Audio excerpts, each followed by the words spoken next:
and welcome to VAJ Home Bakers. இன்னைக்கு வீடியோல ஒரு சர்ப்ரைஸ் கேக் பாக்ஸ் எப்படி ரெடி பண்ணலாம்ங்கறத பார்க்கலாம். அதாவது இந்த கேக் பாக்ஸ் வந்து எப்படி அசெம்பிள் பண்ணலாம், என்ன மாதிரி டெக்கரேட் பண்ணலாம், அப்புறமா இதோட பிரைஸ் டீடைல்ஸ் இது எல்லாமே இந்த வீடியோல நான் இன்க்ளூட் பண்ணியிருக்கேன். ஸோ வீடியோவை ஸ்கிப் பண்ணாம லாஸ்ட் வரைக்கும் பாருங்க. அது மட்டும் இல்ல, வீடியோ மறக்காம லைக் பண்ணுங்க, கமெண்ட் பண்ணுங்க. என்னுடைய வீடியோவை சேனலை சப்ஸ்கிரைப் பண்ணாம பார்த்துட்டு இருக்கீங்கன்னா சப்ஸ்கிரைப் பண்ணி சப்போர்ட் பண்ணுங்க.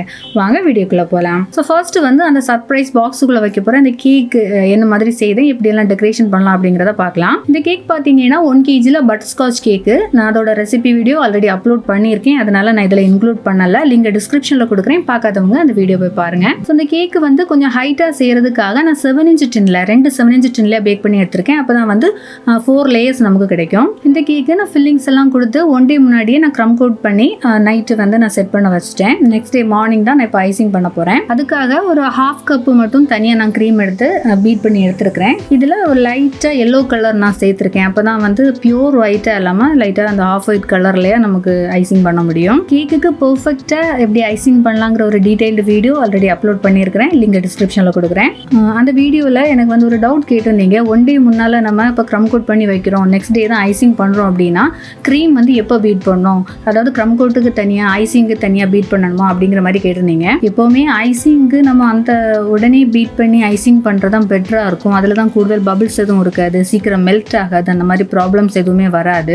ஏன்னா நீங்கள் ஒரு வேளை பீட் பண்ணுறது ஓவர் பீட் ஆயிருந்துச்சு அப்படின்னா இப்போ 1 day முன்னாலே பீட் பண்ணி வைக்கும்போது நெக்ஸ்ட் டே எடுத்து பார்க்கும்போது நல்லா ஹார்டாக இருக்கும் க்ரீம். பட் அது எப்படி ஓரளவுக்கு மேனேஜ் பண்ணணும்னு நான் அந்த வீடியோவில் நான் ஆல்ரெடி நான் காமிச்சிருக்கேன். அது மாதிரி தான் நீங்கள் பீட் பண்ணது கரெக்டாக ஸ்டிஃப் பீட் கிடைக்காம ஓரளவுக்கு லூஸ் கன்சிஸ்டன்சியில் தான் பீட் பண்ணி எடுத்தீங்கன்னா அப்போதைக்கு இப்போ ஃபில்லிங்ஸ் எல்லாம் கொடுக்குறதுக்கு இல்லை அந்த டைம் ஐசிங் செய்கிறதுக்கு வந்து ஓரளவுக்கு மேனேஜ் பண்ணிக்க முடியும், அந்த மாதிரி இருக்கும்.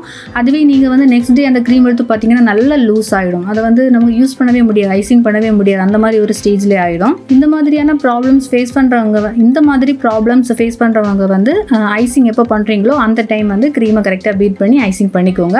அப்படின்னா உங்களுக்கு ஐசிங்கில் எந்த ப்ராப்ளம் வராது.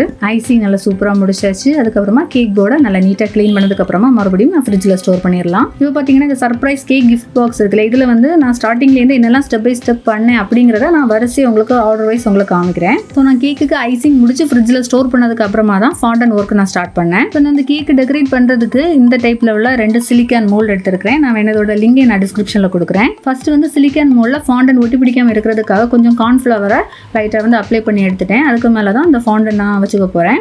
இந்த ரெட் கலர் ஃபாண்டன் வந்து சிஎம்சி மிக்ஸ் பண்ண ஃபாண்டன். ஸோ நான் அந்த ஃபாண்டன் பற்றி ஆல்ரெடி பார்ட் 1 பார்ட் 2 அப்படின்னு 2 வீடியோ நான் அப்லோட் பண்ணியிருக்கிறேன். என்னுடைய வீடியோ ஃபர்ஸ்ட் டைம் பார்க்குறீங்க, ஃபாண்டன் பற்றி உங்களுக்கு எதுவுமே தெரியல அப்படின்னா அந்த வீடியோவை நீங்கள் போய் பாருங்கள், நான் டீட்டெயிலாக எக்ஸ்பிளைன் பண்ணியிருக்கேன். இந்த சிலிக்கான் மோல்டில் பார்த்தீங்கன்னா 7 சைஸில் உள்ள அந்த ரோஸ் இருக்குது. அதில் வந்து அந்த ரெட் கலர் ஃபாண்டனை வச்சு நல்லா ப்ரெஸ் பண்ணி விடணும். அப்போ தான் வந்து கரெக்டாக அதோட அந்த பாட்டமில் அந்த ரோஸோட இம்ப்ரெஷன் நல்லா நீட்டாக கிடைக்கும். இப்போ நம்ம ஃபாண்டன் ஹேண்டில் பண்ணிட்டு இருக்கும்போது கை வெட் ஆகுது அப்படின்னா இடையிடையாக அந்த கார்ன்ஃப்ளவர் எடுத்து லைட்டாக அப்ளை பண்ணி விட்டுக்கலாம். அப்படின்னா அந்த ஃபாண்டன் நம்ம கையில் ஒட்டி பிடிக்காது. இனி இந்த ரோசஸ் பார்த்தீங்கன்னா 1 by 1 நம்ம டிமோல்ட் பண்ணி எடுத்துக்கலாம். நல்லா ஈஸியாகவே டிமோல்ட் பண்ணிக்க முடியும்.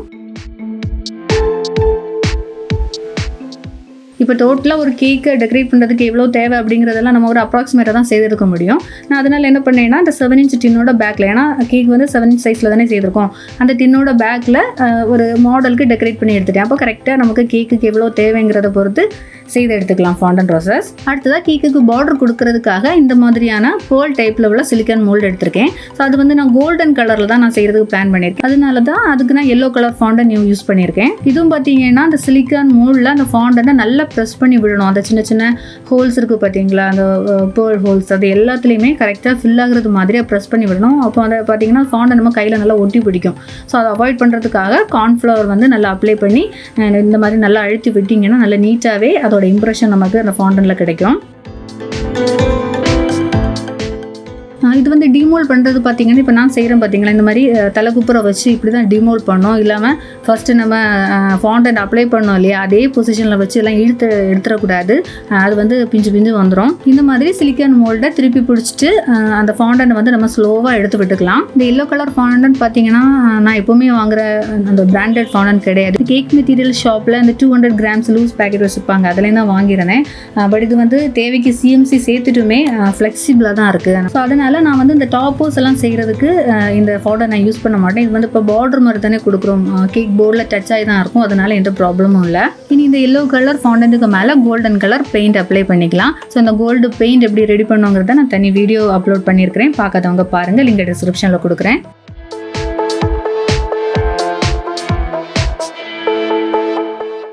இந்த கேக்கில் வைக்கிற லெட்டர்ஸ் செய்கிறதுக்கு நான் இந்த டைப்பில் உள்ள சிலிக்கான் மோல்டு தான் யூஸ் பண்ணியிருக்கேன். இது வந்து நான் கேக் மெட்டீரியல் ஷாப்பில் வாங்கினது. ஆன்லைன் லிங்க் கொடுக்கலாம் அப்படின்னு நான் சர்ச் பண்ணி பார்த்தேன், பட் இது சேம் டைப்பில் உள்ள சிலிக்கான் மோல்டு எனக்கு ஆன்லைனில் கிடைக்கல. ஸோ டோட்டலாக இந்த கேக்குக்குள்ளே அந்த ஃபாண்டன் ஒர்க் எல்லாமே முடிஞ்சாச்சு.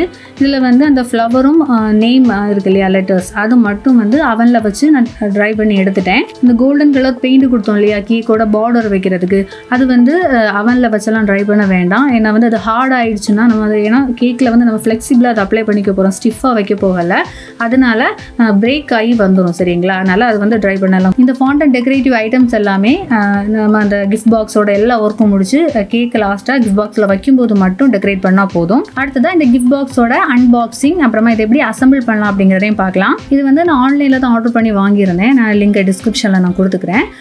எனக்கு வரும்போது பார்த்திங்கன்னா இந்த மாதிரியாக ஒரு ஸ்கொயர் பாக்ஸாக தான் எனக்கு கிடச்சிச்சு. இதில் பார்த்தீங்கன்னா அந்த பாக்ஸு சைடு ஃபுல்லாக அந்த 4 சைடில் உள்ள அந்த பீஸும், அப்புறம் அந்த ஓப்பன் க்ளோஸ் பண்ணுற அதுவும், தென் லாஸ்ட்டாக அந்த கேக்கு டாப்பில் வச்சுருக்கிற ஒரு 2 பீசஸ், இது வந்து இவ்வளோமே ஒரு தனி ஒரு பேக்கிங்கில் இருந்துச்சு. இன்னொரு பேக்கிங்கில் பார்த்தீங்கன்னா அதுக்கு உள்ள லைட் எல்லாம் கொடுத்துருக்குறாங்க பாருங்கள். இது வந்து 2 மீட்டர் லென்த் உள்ள எல்இடி ஸ்ட்ரிப் லைட், பேட்டரி ஆப்ரேட்டடாக இருக்கும். அப்புறமா இதுதான் வந்து பார்த்தீங்கன்னா மெயின் பாக்ஸ், அதாவது இந்த பாட்டமில் வர பாக்ஸ். இதில் பார்த்தீங்கன்னா ஒரு ட்ராயர் செட்டப் இருக்குது. இதை ஓப்பன் பண்ணி இதுக்கு உள்ளாலே நம்ம கிஃப்ட் ஏதாவது வச்சுக்கலாம். இந்த ட்ராயர் ஓப்பன் பண்ணுறது பார்த்தீங்கன்னா கொஞ்சம் டைட்டாக தான் இருக்குது, ஈஸியாலாம் ஓப்பன் பண்ண முடியலை, கொஞ்சம் எக்ஸ்ட்ரா ஃபோர்ஸ் கொடுத்து தான் அதை ஓப்பன் பண்ண வேண்டியதாக இருக்குது. ஸோ இந்த கிஃப்ட் பாக்ஸ் பார்த்தீங்கன்னா இந்த மாதிரி தான் வரும். அந்த ஸ்கொயர் பாக்ஸ் இருக்குது பார்த்தீங்களா, அது வந்து பாட்டம்லேயே வரும். அப்புறமா பேலன்ஸ் உள்ளது வந்து அதை கவர் பண்ணி வரது மாதிரியாக இருக்கும். இந்த பாக்ஸ் அசம்பிள் பண்ணுறதுக்கு ஃபர்ஸ்ட்டு நான் ஒரு போர்டு எடுத்திருக்கேன். இதோட சைஸ் பார்த்தீங்கன்னா 15x15. இது வந்து நம்ம பேஸில் கொடுத்து இதுக்கு மேலே தான் வந்து அந்த பாக்ஸ் வந்து ஃபிக்ஸ் பண்ணிக்க போகிறோம். இனி இந்த பாக்ஸில் 4 சைட்லையா அந்த டபுள் சைட் டேப்பு வந்து ஒட்டி வச்சுக்கலாம். ஏன்னா அந்த பாக்ஸ் வந்து இந்த போர்ட்லேருந்து ஸ்கிட் ஆகிடக்கூடாது இல்லையா, அதுக்காக தான். அந்த டபுள் சைட் டேப்புக்கு மேலே பாக்ஸ் எடுத்து வச்சிடலாம். அந்த பாக்ஸுக்குள்ளேருந்து ட்ராயரை நான் செப்பரேட்டாக எடுத்து வச்சுட்டேன், அதுக்குள்ளால அந்த ஹார்ட் சிகில் செய்து வைக்கணும். அது ஸ்கொயர் பாக்ஸுக்கு பேக்கில் பார்த்தீங்கன்னா இந்த மாதிரியாக ஒரு டேப்பு அதிலே தான் கொடுத்துருக்குறாங்க. ஸோ அதை எடுத்துட்டு அதை கவர் பண்ணி தான் பேலன்ஸ் உள்ள போர்ஷன்ஸை வந்து ஒட்டி வைக்க போகிறோம். ஸோ இந்த வெர்டிக்கல் போர்டு இருக்குது பார்த்தீங்களா, அதில் அந்த பேக்கில் வர போர்ஷன் கரெக்டாக அந்த பாக்ஸில் சென்டர்லேயே வரது மாதிரியாக கரெக்டாக வச்சு நம்ம டைட்டாக ப்ரெஸ் பண்ணி விட்டால் போதும், கரெக்டாக அது ஒட்டி இருந்துக்கும். இவ்வளோ தான் பாக்ஸ் ரெடி ஆகியாச்சு. இனி லாஸ்ட்டாக இந்த டாப்பில் வந்து 2 போர்டு வரும், அது வந்து பேலன்ஸ் உள்ள டெக்கரேஷன் எல்லாம் முடிச்சதுக்கு அப்புறமா அதை ஒட்டி வச்சுக்கலாம். இனி வந்து இந்த பாக்ஸில் கொஞ்சம் ஃபோட்டோஸ் வந்து ஒட்டி வைக்கணும், அதுக்காக இந்த டபுள் சைட் டேப் தான் நான் வச்சுருக்கேன். இந்த கிஃப்ட் பாக்ஸ் பார்த்தீங்கன்னா ஒய்ஃபோட பர்த்டேக்காக ஹஸ்பண்ட் வந்து சர்ப்ரைஸாக கொடுக்குறதுக்கு தான் ஆர்டர் கொடுத்துருந்தாங்க. ஸோ இந்த ஃபோட்டோஸ் எல்லாம் எனக்கு ஆல்ரெடி அவங்க சென்ட் பண்ணியிருந்தாங்க, நான் அதை வந்து பிரிண்ட் போட்டு இதில் வந்து டெக்கரேட் பண்ணி எடுத்துக்கிட்டேன். இந்த பாக்ஸில் பார்த்தீங்கன்னா டோட்டலாக 10 ஃபோட்டோஸ் வந்து நான் அதில் வச்சுருக்கிறேன். ஆக்சுவலி இந்த டோட்டல் பாக்ஸோட சைஸ் பார்த்தீங்கன்னா 10x10x10 இன்ச்சு, ஓகேங்களா? அந்த சைஸில் தான் இந்த பாக்ஸ் வரும். ஸோ அந்த ஸ்கொயர் பாக்ஸுக்கு மேலே கேக் வைக்கணும் இல்லையா, அதுவும் வந்து ஸ்கிட் ஆகாமல் இருக்கிறதுக்காக அதுலேயும் டபுள் சைட் டேப் வந்து ஒட்டி வச்சுக்கலாம். இப்போ நான் ஜஸ்ட் அந்த டேப் மட்டும் தான் ஒட்டி வைக்கிறேன். கேக் வைக்கிற டைமில் அந்த லேபிளை ரிமூவ் பண்ணிவிட்டு அதுக்கு மேலே வச்சு விட்டுக்கலாம். நீ அடுத்ததாக லைட் இருக்குது பார்த்தீங்களா, அதை வச்சு இதை டெக்கரேட் பண்ணிக்கலாம். அந்த லைட்டோட ஹேண்டில் இருக்கு இல்லையா, அதுக்கு பேக்கில் அந்த டபுள் சைட் டேப்பு வச்சு அந்த பாக்ஸோட இந்த ரைட் சைடு ஓப்பனிங்கில் வந்து கீழேயே நான் ஒட்டி வச்சுருக்கேன். இனி வந்து எல்இடி ஸ்ட்ரிப் லைட்டை அந்த பாக்ஸில் மேக்ஸிமம் எவ்வளோ லென்த்துக்கு நம்மளால் வைக்க முடியுமோ அது அளவுக்கு அட்ஜஸ்ட் பண்ணி எல்லா இடத்துலையுமே வந்து செல்லோ டேப் வந்து ஒட்டி விட்டுக்கலாம். டபுள் சைட் டேப் ஒட்டி விட வேண்டாம், அது பார்க்க கொஞ்சம் அசிங்கமாக இருக்கும்.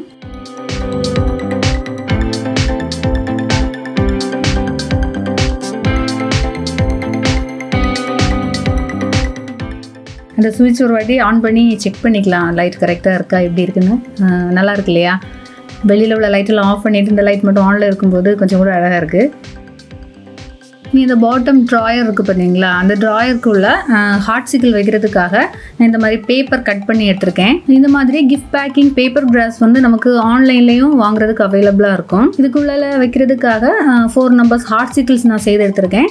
இதோட எப்படி செய்யணும் இந்த ரெசிபி வந்து நான் இதுக்கு முன்னால் வீடியோ அப்லோட் பண்ணியிருக்கேன், லிங்க் டிஸ்கிரிப்ஷனில் கொடுக்குறேன். ஸோ இது லாஸ்ட்டாக கேக் டெக்கரேஷன் மட்டும்தான் பேலன்ஸு. நான் வந்து அந்த ஃபாண்டன்ட் ரோசஸ் இருக்குது பார்த்தீங்களா, அது வந்து கேக்குக்கு மேலே டெக்கரேட் பண்ணியாச்சு. இதில் வந்து ஒரு பிளாக் கலரில் ஹாப்பி பர்த்டே டாப்பர் வச்சுருக்கேன். இப்போ இந்த ரெட்டு காம்பினேஷன் செய்யும்போது அதில் இந்த பிளாக் கலர் டாப்பர் வைக்கும்போது தான் நல்ல ஒரு லுக் இருக்கும். இந்த ஃபாண்டன்ட் டெக்கரேஷன்ஸ் வந்து கேக்கில் எப்போ வைக்கணுங்கிறது காமனாக எல்லாருக்கும் ஒரு டவுட் இருக்கிறது தான். இது வந்து நான் ஃபஸ்ட்டே சொன்னது மாதிரி லாஸ்ட் எல்லா ஒர்க்கும் முடிஞ்சு லாஸ்ட்டு தான் இந்த ஃபாண்டன்ட் வந்து நான் கேக்லேயே வச்சேன். ஃபாண்டன்ட் வச்சு கேக்கில் டெக்கரேட் பண்ணதுக்கு அப்புறமா கேக்கை ஃப்ரிட்ஜில் எதுவும் வைக்கக்கூடாது. கேக் டெலிவரி டைமில் தான் இந்த ஃபாண்டன் டெக்கரேஷன்ஸ் எல்லாம் முடிச்சு டேரெக்டாக பேக் பண்ணி கஸ்டமர்கிட்ட கொடுத்துட வேண்டியதான். அப்புறமா அந்த கோல்டன் கலரில் அந்த பேர்ல் டைப்பில் உள்ளதை கேக்கோட பேஸில் வந்து இந்த மாதிரி பார்டர் கொடுத்து விட்டுக்கலாம். லாஸ்ட்டாக கொஞ்சம் கோல்டன் கலர் சுகர் பால்ஸ் கேக்குக்கு மேலே வச்சு டெக்கரேட் பண்ணி முடிச்சிடலாம். ஸோ கேக்கோட ஃபுல் டெக்கரேஷன் ஒர்க்கு முடிஞ்சிருச்சு. இந்த கேக் பார்த்திங்கன்னா இப்போ ரெட்டு வித் ஒயிட் அப்புறம் கோல்டு தென் பிளாக் இந்த காம்பினேஷன் வந்து ரொம்ப நல்லாயிருக்கும். இந்த கலர் காம்பினேஷன் லாஸ்ட்டாக அந்த பாக்ஸோட டாப்பில் ஒரு போர்டு ஃபிக்ஸ் பண்ணணும் இல்லையா, அதை வச்சுக்கலாம். அதுலேயும் பார்த்தீங்கன்னா அந்த போர்டோட 2 சைட்லேயும் இந்த மாதிரி ஒரு டேப்பு கொடுத்துருக்குறாங்க. அதை ரிமூவ் பண்ணிவிட்டு கரெக்டாக அந்த பாக்ஸு மேலே நம்ம அந்த கரெக்டான இடத்துல வச்சு ஒட்டி வச்சா போதும். ஸோ அந்த 2 சைட்லேயுமே அந்த போர்டு ஒட்டியாச்சு. தென் இந்த பாட்டமில் அந்த ட்ராயர் நம்ம கேக்ஸ் ஹார்ட்சிக்கிள் வச்சுருந்தோம் இல்லையா, அந்த ட்ராயர் வந்து உள்ளே வச்சு க்ளோஸ் பண்ணி வச்சிடலாம். லாஸ்ட்டாக இந்த பாக்ஸோட சென்டர்லையா கேக் வைக்க போகிறோம். அப்புறமா ஃபர்ஸ்ட்டே வந்து அந்த டபுள் சைட் டேப் வச்சுருந்தோம் இல்லையா, அதுக்கு மேலே இந்த லேபிளை ரிமூவ் பண்ணிவிட்டு இந்த கேக்கு மேலே வச்சிடலாம். அப்புறமா அவங்க வந்து இந்த பர்த்டேக்கு விஷ் பண்ணி ஒரு கவிதை ஒன்று வைக்க சொல்லி கொடுத்துருந்தாங்க. அதை வந்து சின்னதாக ஒரு பேப்பரில் பிரிண்ட் எடுத்து அதில் ஒரு ரிப்பனும் கட்டி அதோட பாட்டமில் ஒரு செல்லோ டைப் வச்சு அந்த போர்ட்லேருந்து மூவ் ஆகாமல் இருக்கிறதுக்காக அதில் ஒட்டி வச்சுக்கலாம். லாஸ்ட்டாக அந்த பாக்ஸை நான் க்ளோஸ் பண்ணி காமிக்கிறேன். அது வெளியில் பாருங்கள் ஒரு லாக் இருக்குது. அந்த லாக்கை வச்சு அதை க்ளோஸ் பண்ணிக்கலாம். லாக் பண்ணதுக்கப்புறமா அதில் வந்து ஒரு ஹாப்பி பர்த்டேங்கிற ஒரு டாப்பரையும் வச்சு விட்டுடலாம். எவ்வளவுதான் ஃபுல் பேக்கிங் முடிஞ்சாச்சு. நான் இதை ஓப்பன் பண்ணி உங்களுக்கு காமிக்கிறேன். இதில் எக்ஸ்ட்ரா பேக்கிங் எதுவுமே கிடையாது. டைரெக்டாக கஸ்டமர் கிட்ட இப்படியே தான் கொடுக்க போகிறோம். அது மட்டும் இல்லை, இப்போ கஸ்டமர்கிட்ட கொடுக்கும்போது அந்த லைட் ஆன் பண்ணதுக்கப்புறமா தான் அவங்க கையில் கொடுக்கணும். ஸோ இந்த சர்ப்ரைஸ் கேக் பாக்ஸுக்கு எப்படி ப்ரைஸ் கால்குலேட் பண்ணலாங்கிறத நான் சொல்கிறேன். ஸோ இது வந்து நான் ஆன்லைனில் தான் நான் பர்ச்சேஸ் பண்ணியிருந்தேன். ஸோ அந்த எல்இடி லைட்டோட உள்ள பாக்ஸ் அப்படிங்கிறதுனால 900 rupees ஆச்சு. ஸோ எல்இடி லைட் இல்லாத பாக்ஸ் வந்து இதோட ரேட்டு கம்மியாகவும் அவைலபிளாக இருக்குது. இது வந்து 1 kg பட்டர்ஸ்காட்ச் கேக் வந்து 800 rupees. அப்புறமா அதில் உள்ள ஃபாண்டன் டெக்கரேஷன்ஸ் வந்து அது 200 ஆட் பண்ணியிருக்கேன். அப்புறமா 2 டாப்பர்ஸ் 100 வச்சு 200 rupees. அப்புறம் ஃபோட்டோ பார்த்தீங்கன்னா ஒன்று வந்து ஒரு ஃபோட்டோ பிரிண்ட்டுக்கு 15 rupees ஆச்சு. அப்படியே 10 ஃபோட்டோஸுக்கு வந்து 150 rupees. அப்புறமா அந்த ஹார்ட்சிக்கிள் வந்து 1 piece 80 rupees. அப்படியே டோட்டலாக வந்து 320 ஆச்சு. ஸோ ஃபுல் இந்த இது அவ்வளோமே ஆட் பண்ணி ரவுண்ட் ஆஃப் பண்ணி 2650 rupeesக்கு நான் இந்த பாக்ஸ் வந்து சேல் பண்ணியிருந்தேன். அப்புறமா கேக் கட் பண்ணுறதுக்கு ஒரு நைஃப் அந்த போர்ட்லேயே சைடில் வச்சு விட்டுட்டேன். ஸோ இந்த வீடியோ உங்களுக்கு யூஸ்ஃபுல்லாக இருந்திருக்கும்னு நான் நம்புகிறேன். உங்களுக்கு வீடியோ பிடிச்சிருந்துச்சுன்னா மறக்காம வீடியோ லைக் பண்ணுங்கள். உங்களுக்கு ஏதாவது டவுட்ஸ் இருந்துச்சுன்னா கமெண்ட்ஸில் கேளுங்க, நான் ரிப்ளை பண்ணுறேன். வேறொரு வீடியோவில் மீண்டும் சந்திக்கலாம். பை.